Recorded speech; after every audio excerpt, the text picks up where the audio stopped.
Hey guys, what's up? iWinToLose here, and this is going to be a bit more of a serious video talking about the nuclear drama surrounding the creator experience server, name pending. So there's a lot going on right now, and it's reached a point where I do feel like I need to address this.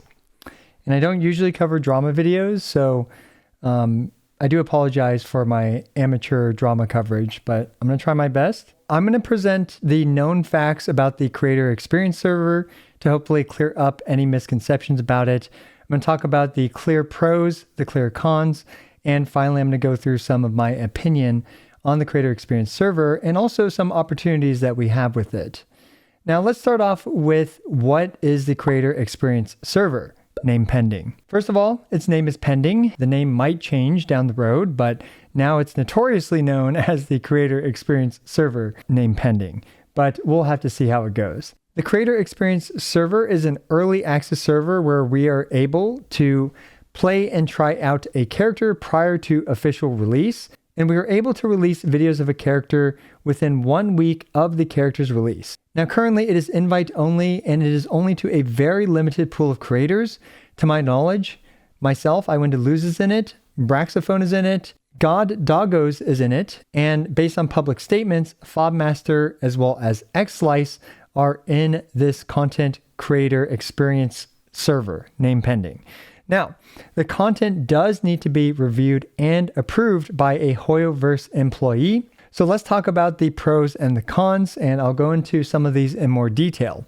Starting with the pros, this is HoYoverse's attempt to fight against leaks and leakers, and this also provides early access footage that's actually approved by HoYoverse to the public.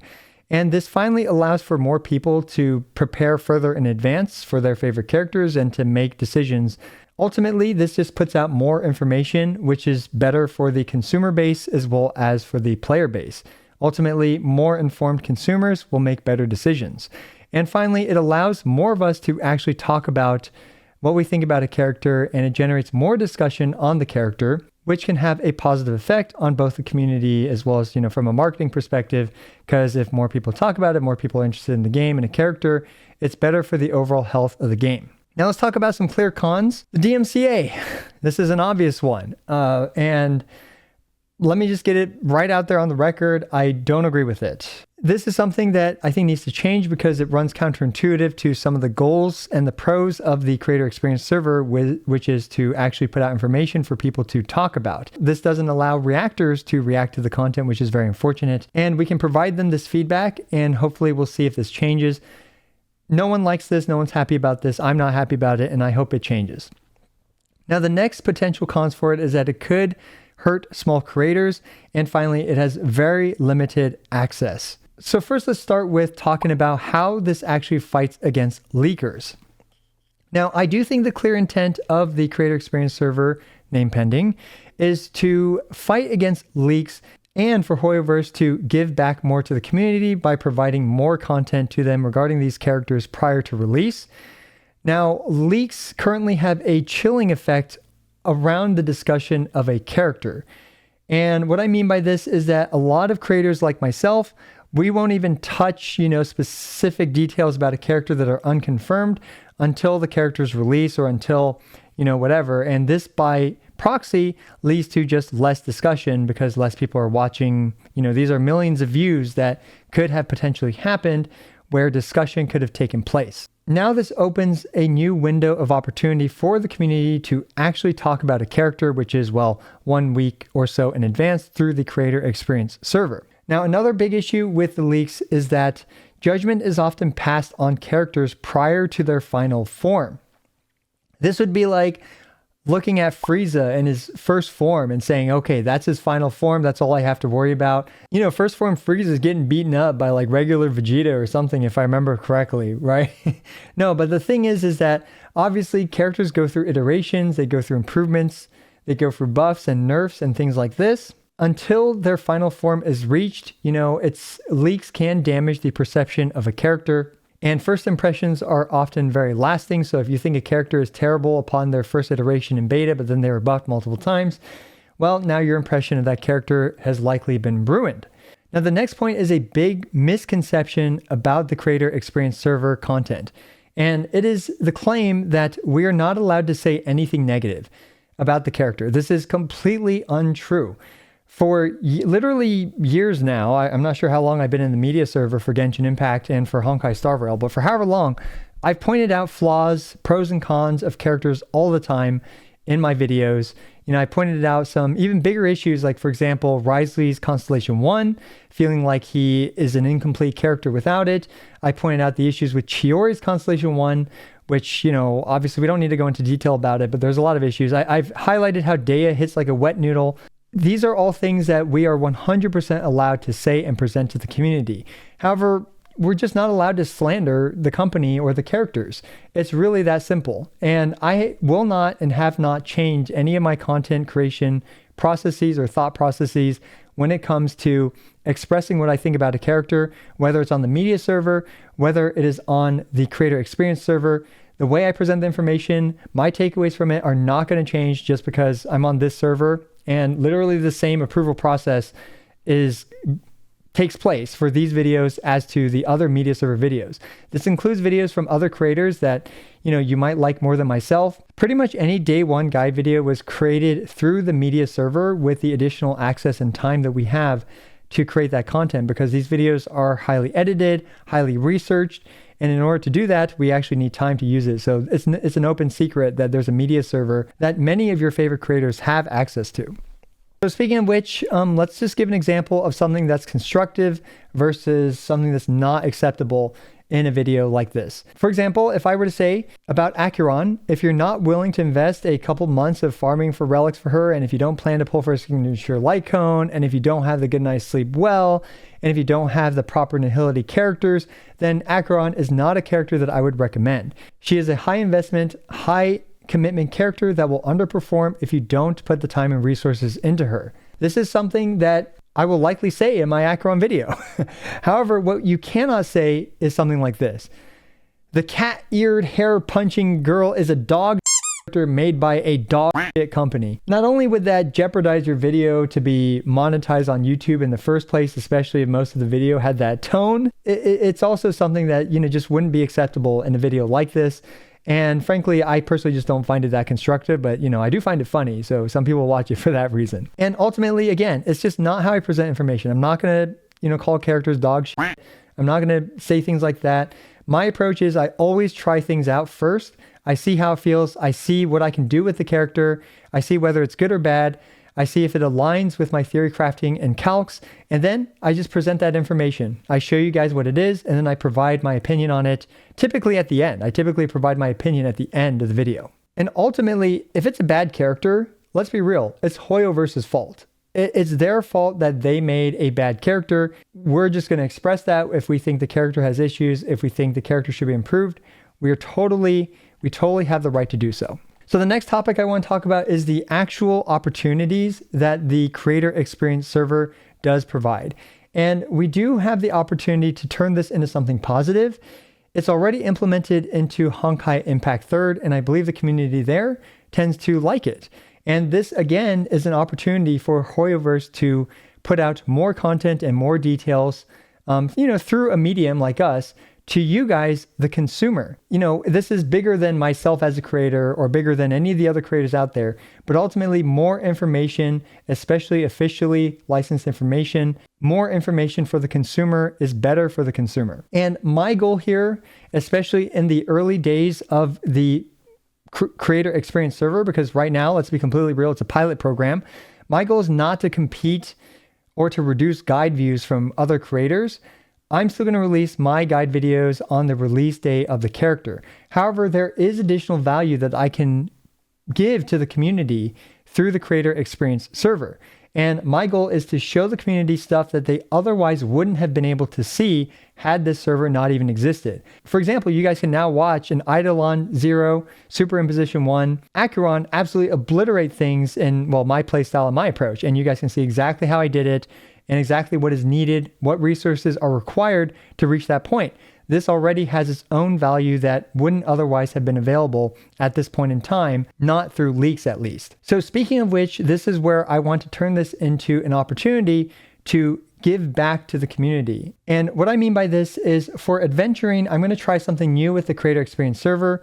My goal is to figure out details and to answer questions about the character. It's not to make a full guide on the character, but it is to utilize the creator experience server, not just for first impressions either, which I think I'm also going to do that, but also people have questions about mechanics. People have questions. Oh, does this work? Does the light cone do this? Does his mechanic do that? Does it work with this character? I'm going to try my best to test out these things and to answer these questions for you guys. And I believe that is where a big value proposition can come from the creator experience server, and where we as let's be real, completely privileged and very lucky individuals can give back to you guys, the community, you guys, the consumer, because ultimately you guys are the most important part of Honkai Star Rail, of Genshin Impact, of these games. If you have any ideas for what you would like to see come out of the creator experience server, absolutely let me know, because ultimately my goal is to help you guys be more informed consumers. And the thing about this is that we have the opportunity for, if this pilot program is successful, to expand it to other content creators. And that might include your favorite content creators as well. And I really want this to be expanded to additional people, because ultimately, again, that is better for the consumer in the end. And finally, we have the opportunity to actually provide constructive feedback, like, for example, the DMCA issues with it, and perhaps other things and expanding the program to additional content creators. This is all valuable feedback that I'm sure that they will take into account and hopefully address moving forward. So the next topic that I want to talk about is, does this hurt smaller creators? I have an issue with saying that it does, because I'm stating it as fact. Right now, we are just in uncharted water. We don't know what effects the videos that come out from the creator experience server are going to have on the overall community, on the overall view counts for smaller creators. For example, when Genshin Impact blew up and everyone was getting tons of views, it was a rising tide that brought all the creators up. And by that proxy, because more views and more discussions was going into this, it just helped the overall community and even helped create smaller creators like myself. I was elevated by the Genshin Impact's rising tide. And my point here is, until we have hard data, and even once we have hard data, it's still too hard to make a conclusion that it's because of these specific videos from the creator experience server is what impacted smaller creator view counts. Because if they're smaller creators and they're still getting 10s, 20, however many thousands of views, tens of thousands of views, they're getting those views for a reason. And it's because they've discovered their own niche, which is my next point. Smaller creators are inherently just at a disadvantage. For example, when I started creating Genshin Impact videos, I was competing against MTash, Gotcha Gamer, Matt Jestik at the time, Tectone as well, right? These guys were all cranking out tons of high quality content, covering the game and informing the player base about the game. So me, as just literally a nobody at the time, I found my niche because I tried to figure out how Mona's Burst worked, and there wasn't a video or anything on it. So what did I do? I went into the game, I figured it out, and I put a video on it, and people liked it. People watched it. I was like, wait a sec. I just have these questions that I'm going to try to answer, and I'm going to make videos on it. That was my niche. And then ultimately, here I am today. I had both the luck and the opportunity to succeed in this regard. And I'm super grateful for that. And even to this day, I never forget where I started from, as well as how grateful I am to you guys as my viewers. But my additional point here is, smaller creators, again, are just at a naturally inherent disadvantage, whether it's because of early access for certain creators, like a lot of creators will have beta access, media server access. However, everyone started off, or almost everyone started off as a small creator. For example, Braxophone now has blown up incredibly because he's a funny guy and he makes good videos. It's really that simple. You enjoy watching his videos. And ZMM, on the other hand, blew up because he made crazy strategies for certain game modes in Honkai Star Rail. And for example, Goldbot Certified took a completely different route, and he went super analytical and really broke down everything very meticulously. And he just made such detailed guides better than other people did. And finally, Mr. Pokey is another great example who rose because of Honkai Star Rail. And he bridged the gap between the CN community and the EN community. And even to this day, Mr. Pokey, if you're listening, the Genshin Impact community doesn't really have this type of content.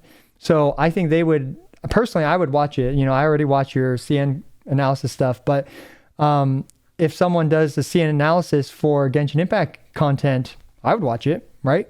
So these are all niches that these individuals filled and excelled in. They were the best at it and they rose to the top, and here they are today. You know, content creation is a brutal industry where you could spend so much time and effort and not get anything out of it, or you can just blow up and find your niche and people like you, people resonate with you, and people like your content. So let's talk about the next issue, which is limited access. And this is a real issue because it creates a sense of unfairness. And it's true, it is unfair. Right now, I'm extremely privileged to be able to have access to the creator experience server, although now I'm dealing with this headache of talking about the drama, which is not a video I would normally make. But my point is that it is completely valid for other creators like MTash, for example, to feel demotivated, to feel like this is an uneven playing field, because in reality, it is. Creators like myself, Braxophone, we now have access to the server where we are able to get a head start on pushing out content for these characters. However, I'm going to be honest, like MTash, I watch you to watch you, right? Like I just get good vibes when I watch your video, you know, it's chill. I'm sitting here, you're talking in the background, and you know, I'm just having a good time. Like it's literally just that. Like I watch you for that reason. The solution to this is very obvious, but it is to eventually expand this program to include more creators. Could HoYoverse have taken a different approach? Like for example, a PTR? Yes, they absolutely could have. They could have taken a PTR approach where everyone can try it. For me personally, I do prefer the PTR approach more so, because that even allows me as just a regular consumer to try out the game if I really, really wanted to, although I haven't participated in a PTR in a long time, since I think StarCraft 2 was the last PTR I actually tried. That gives you an idea of how long ago it was. But the reality is we have the creator experience server named pending today, and that is what exists, and we have to work with the parameters that we have and make the most out of it as a community, or reject it, honestly. Like we'll see how this thing goes. Now the last point I want to address is only Hoyo shillers were chosen for the creator experience server. First of all, none of these creator experience server videos are sponsored. And second of all, look, I just like making awesome looking husbandos and waifus blow shit up. It's that simple. It's what I enjoy doing. And then after I do it, I show you guys how I did it. I just enjoy playing these games and sharing my experience with you guys and helping you guys experience and enjoy the game as well. That's where I come from, and that's where I will leave this point. Ultimately, I hope this helped clear some details about the creator experience server. I know it's not perfect yet. It's definitely a pilot program, and believe me, it is very stressful to be tied up in all of this right now. But ultimately, it's up to us as a community to either make this work or to not. And personally, I think it presents us an opportunity to actually make something good out of it by, you know, the aforementioned points, and to combat leaks a little bit, and to provide more opportunities for the community to get information earlier, which is always good. So this is just one man's opinion. Let me know what you think down in the comments below. As always, I appreciate every single one of you. This is I Want to Lose, signing out.